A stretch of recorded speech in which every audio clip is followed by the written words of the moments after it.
भारत संस्कार मंच में आज सभी दिव्यजनों का स्वागत, वंदन एवं अभिनंदन है।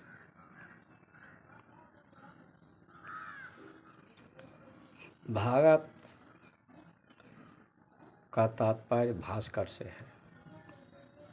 भास्कर ही हमें भाषा, परिभाषा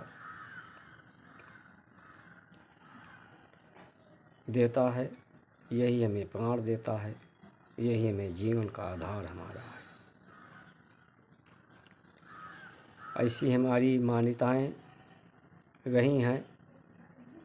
इन्हीं मान्यताओं के आधार पर हमारे ऋषियों मनीषियों ने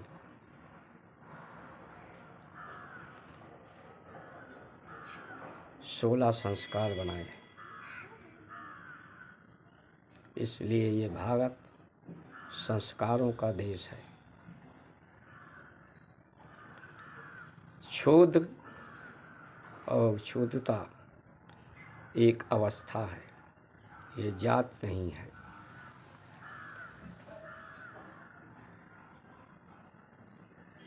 इसी तरह से वैष्णव, वैश्य, क्षत्रिय और ब्राह्मण भी जात नहीं है, ये उपाधि है। इस क्षुद्रता को दूर करके, क्षुद्रता का अर्थात क्षुद्र का तात्पर्य क्षुधा से है, यानी भूख।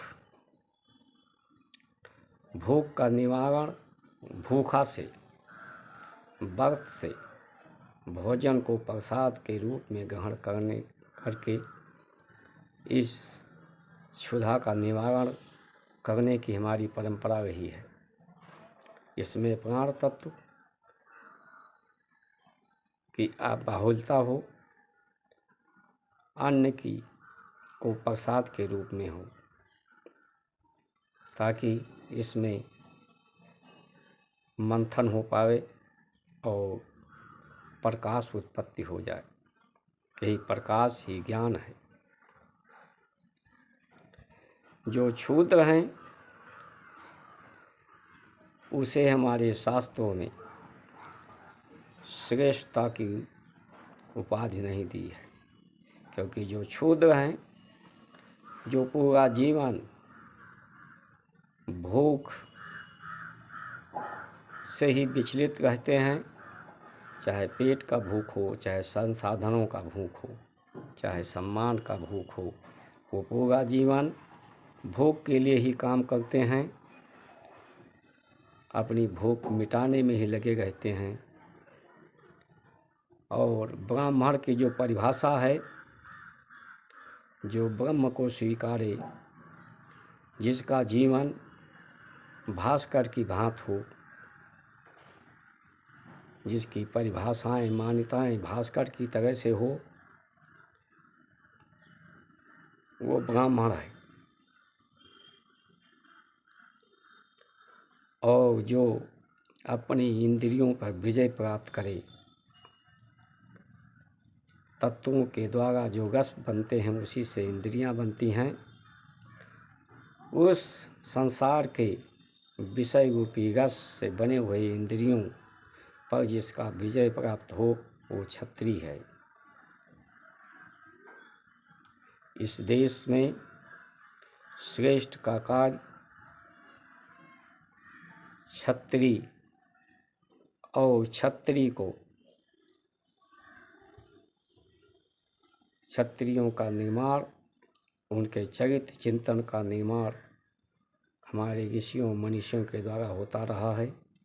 क्षत्रिय भी कोई जात नहीं है, और क्षत्रियों को भी इस देश की व्यवस्था संभालने की जिम्मेदारी दी गई थी, क्योंकि जो अपनी इंद्रियों पर बस कर सकता है, विजय प्राप्त कर सकता है, वही संसार के दुखों का निवारण भी कर सकता है और करा सकता है।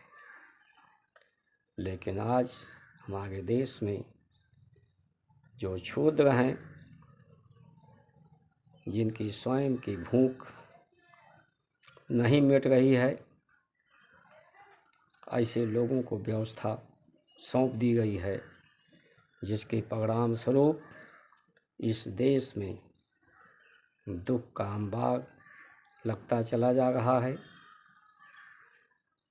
सभी लोग अपने आप को ज्ञानी विद्वान सिद्ध करने में लगे हैं, जबकि ज्ञान की पराकाष्ठा जो है वो शून्य है। हमारे संत ऋषि मनीषी आहार प्रत्याहार प्राण ध्यान धारणा समाधि यानी शून्यता, विचारों की शून्यता, स्वभाव में जीवन जीना, अपने को शून्य के रूप में स्वीकार करना, परमात्मा को ही सर्वश्रेष्ठ स्वीकार करना, इस शरीर इस सृष्टि का परदाता परमात्मा को ही स्वीकार करना, ऐसी हमारी परंपरा रही है। जब व्यक्ति शून्य हो जाता है तो ये दुखों से उसका संपूर्ण निवारण हो जाता है। जैसे डॉक्टर बड़ा ऑपरेशन करना हो तो मनुष्य को शून्य का सुई लगा देता है, इंजेक्शन लगा देता है, तो उसे दर्द का अनुभव नहीं होता है। वैसे दुख के सागर में जब व्यक्ति अपने आप को शून्य समझने लगता है, ज्ञान की पराकाष्ठा तक पहुंचता है, तो उसे दुख का, संसार के दुखों का अनुभव नहीं होता है। आइए आने वाले भविष्य में जो भाषा,